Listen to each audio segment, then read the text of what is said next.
कैसे देखते हैं ये जो ट्राई सीरीज है, आज फाइनल खेला जा रहा है, 7 मैचेस थे, 6 मैचेस हो चुके हैं, लेकिन इस ट्राई सीरीज में वो कॉम्पिटिटिव क्रिकेट देखने को नहीं मिली। जो परसों का मैच था जिसमें पाकिस्तान आखिरी ओवर में जो है वो हार गया 6 रन से, उसमें थोड़ी सी मुकाबला देखने को मिला, लेकिन ओवरऑल आप इसको क्या देखते हैं? क्योंकि जिम्बाब्वे की रैंकिंग 12 है और पाकिस्तान की नंबर 7 और श्रीलंका की नंबर 8, इसको आप किस तरह से देखते हैं? देखिए इकबाल भाई, आपका स्टैंडर्ड कभी भी इंप्रूव नहीं हो सकता जब आप लो रैंकिंग टीमों के खिलाफ खेलेंगे या एसोसिएट टीमों के खिलाफ खेलेंगे।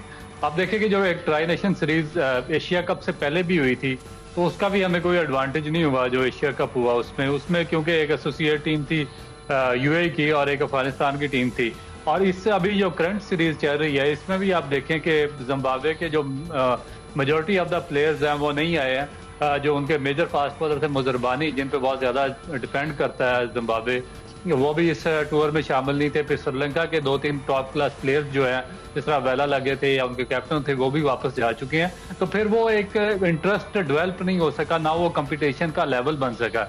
मगर उसके बावजूद भी जब आप देखें कि एक जो परसों की आपके मैच की बात की आपने, उसमें अगर श्रीलंका के जिस तरह एक बैट्समैन है मिशारा, उन्होंने बड़ी अच्छी बैटिंग की, 78 रन उन्होंने स्कोर किए 48 बॉल्स पर, तो 185 उन्होंने जब किया तो थोड़ा सा प्रेशर पाकिस्तान पे बिल्ड हुआ।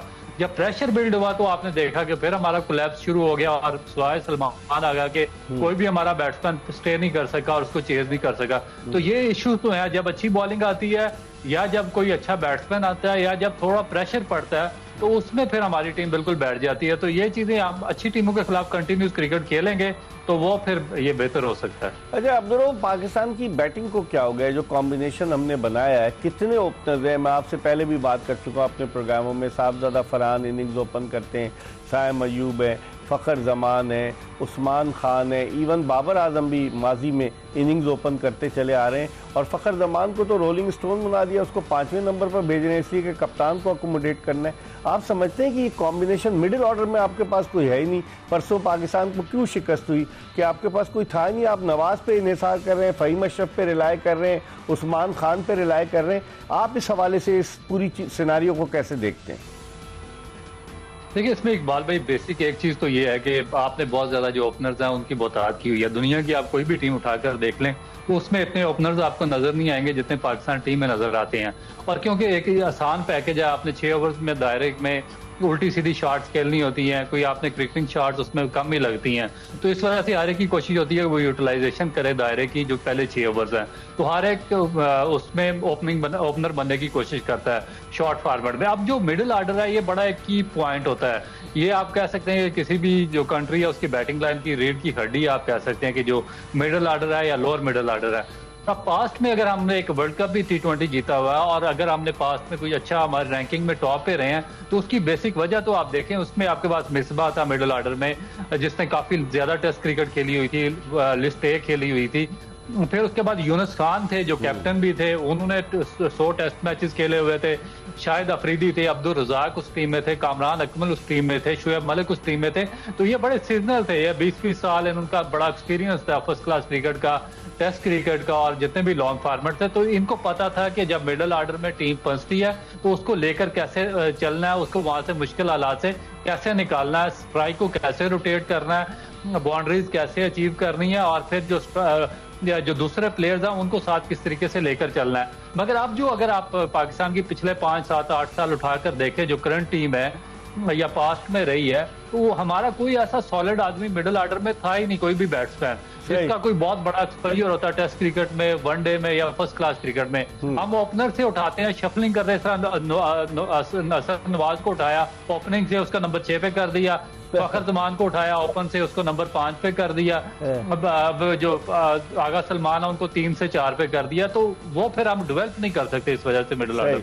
लेकिन अब आप देखें ना कि 2022 के बाद से अब्दुल रऊफ, अगर आप पाकिस्तान की कारकर्दगी T20 क्रिकेट में नजर डालें, 2022 में हम फाइनल में पहुंचे ऑस्ट्रेलिया में जो T20 वर्ल्ड कप हुआ, 2021 में भी हम सेमीफाइनल में पहुंचे और 2022 के बाद से हमारी टीम की कारकर्दगी का ग्राफ जो है वो नीचे आ रहा है। T20 क्रिकेट में हम किन किन टीमों से हार रहे, तो आप नहीं समझते कि अब तो वक्त ही बहुत कम रह गया है। मैंने प्रोग्राम के शुरू में कहा कि टीम तो कंफर्म है आपके टीम T20 जो ऑस्ट्रेलिया के खिलाफ है 30 जनवरी से 5 फरवरी तक, लेकिन पाकिस्तान क्रिकेट बोर्ड ये चाह रहा है, क्योंकि पाकिस्तानी टीम का कोई असाइनमेंट नहीं है, तो वो चाह रहा है 3 T20 जाकर श्रीलंका में खेल लें।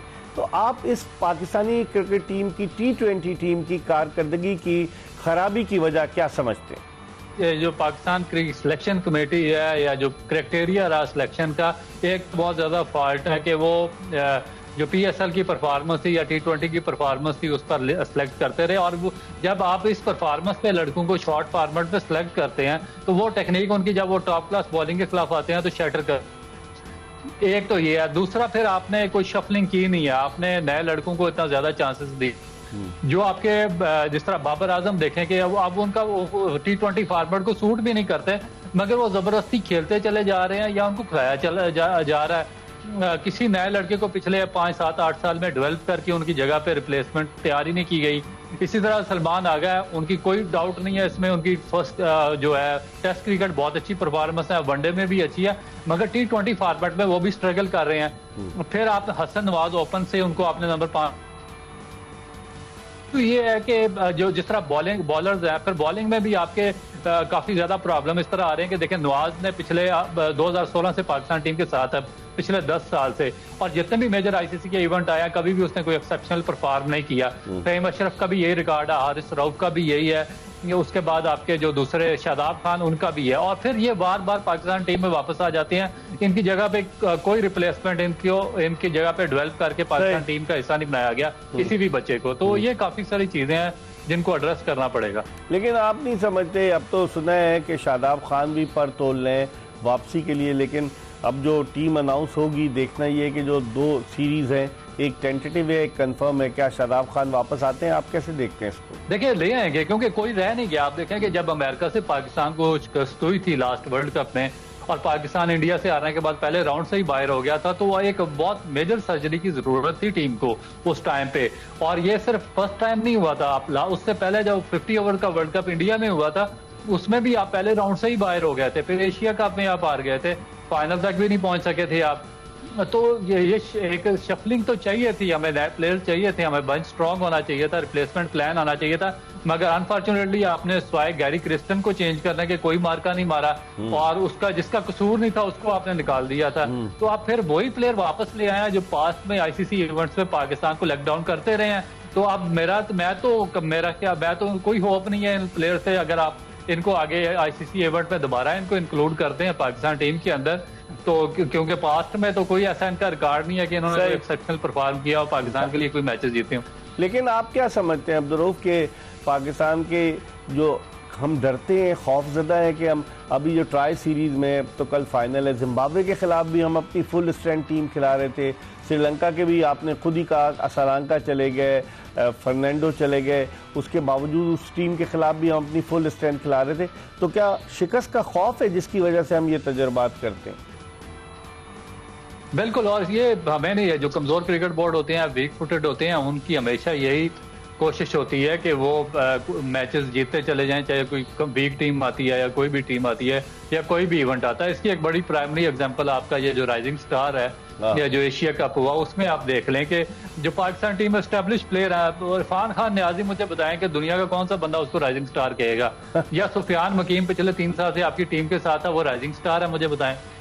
तो अब जब आप इस तरह की हरकतें करेंगे, आप हमारे इवेंट में जीतने के लिए जाएंगे, आप यंगस्टर्स को, शाहजेब खान है अंडर 19 में लास्ट ईयर उसने 129 इंडिया के खिलाफ किया था, 159 उसने श्रीलंका के खिलाफ किया था, वो कहीं नजर ही नहीं आया। तो जो अच्छा टैलेंट आता है, एक मुल्तान का लड़का था, उसने अंडर 19 लास्ट ईयर एक मैच में 200 रन किए थे, उसके बाद पूरा इवेंट ही पोस्टपोन कर दिया था क्योंकि किसी और को नवाजना था।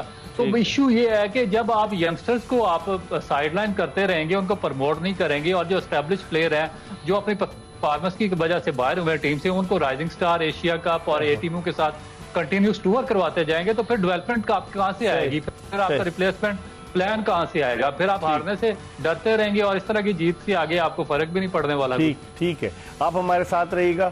अब्दुर्रऊफ पाकिस्तान के फॉर्मर टेस्ट फास्ट बॉलर हमारे साथ मौजूद है वीडियो लिंक पर लाहौर से, और हम बात करें क्रिकेट के हवाले से, पाकिस्तान की वर्ल्ड कप T20 की जो प्रिपरेशन है उसके हवाले से बात कर रहे हैं, और कल चूँकि फाइनल भी खेला जाने वाला है तो उस हवाले से भी बात करें। हम एक ब्रेक ले रहे हैं और ब्रेक के बाद जल्दी दोबारा आपकी खिदमत में हाजिर होंगे। Stay tuned to Express news.